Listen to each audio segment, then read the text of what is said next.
Hey y'all, today I'm going to show you how I make apple crumble with Granny Smith apples. This is a really simple recipe. It's a fun recipe and it tastes delicious. So let's get started.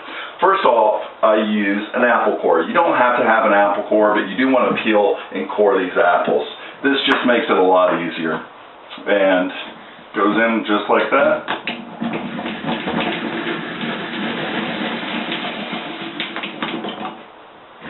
You want to take your knife, cut it like that, and then you also want to taste. I'm just pulling off the, I don't want any peel, so a little bit of peels there. I'm just going to throw that out. And you want to taste your apples because we're going to be adding sugar, so we want to know how tart they are.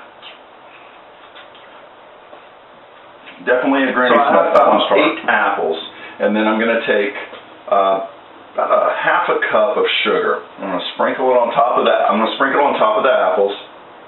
I'm going to mix it in. I'm just going to use a spoon. You can definitely use hands on this, but it's going to get a little sticky. Because now you can use brown sugar. Brown sugar is just cane sugar with molasses. So what I like to do is I like to put the sugar in and then control the amount of molasses I want. So I'm going to use about just a tablespoon of molasses.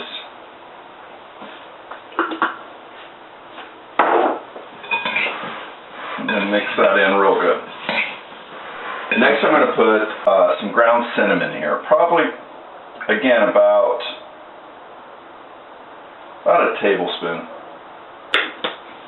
And then about half of a tablespoon of nutmeg.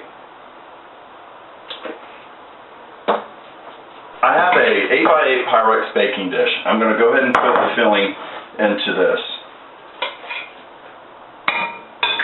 Now that we have the filling done, we're going to go ahead and go on to the crumble. And I have a cup of sugar and a cup of flour, just all-purpose flour.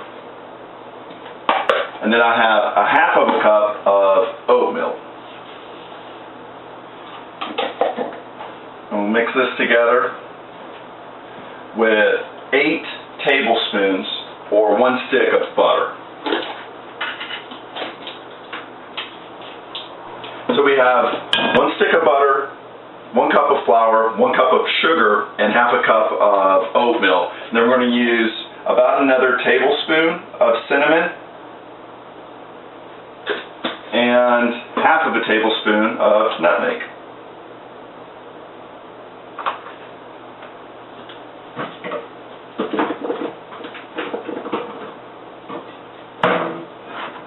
And then just use your hands and mix it in here. Once we've incorporated all those ingredients, we'll just go ahead and just put it right on top of the apples. Here's what the apple crumble looks like before we put it in the oven. It's going to be on 400 degrees, and we're going to keep it in there for about 45, maybe an hour, just depending on when the crust gets good and brown, however dark you like it.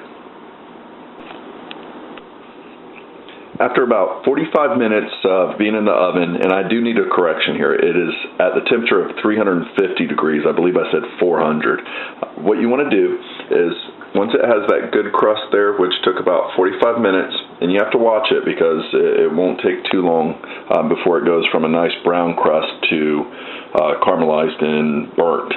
So I'm going to show you what it looks like on a plate. And what I do is I take some mint from my garden and just some vanilla ice cream, and I could put some caramel on it and it would be good to go.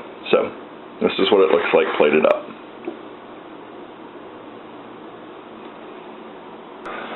Let's give this a taste now. Oh, crunchy. I love that crust. A little bit of vanilla ice cream, a little crust, a little apple, and the mint.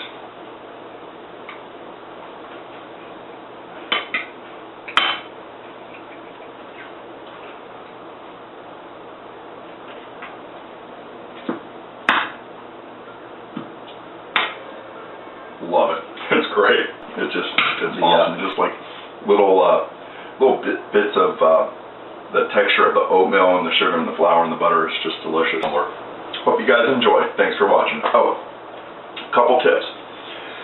You may want to strain the apples once you put the molasses and the sugar. I know it sounds crazy, but you're going to get some water. So you may want to strain that out before you put it into the Pyrex. That way you're not ending up with a real big soupy mess. You can put the temperature at 350 degrees and bake it slowly and longer if you want the apples to kind of get to a mushy consistency.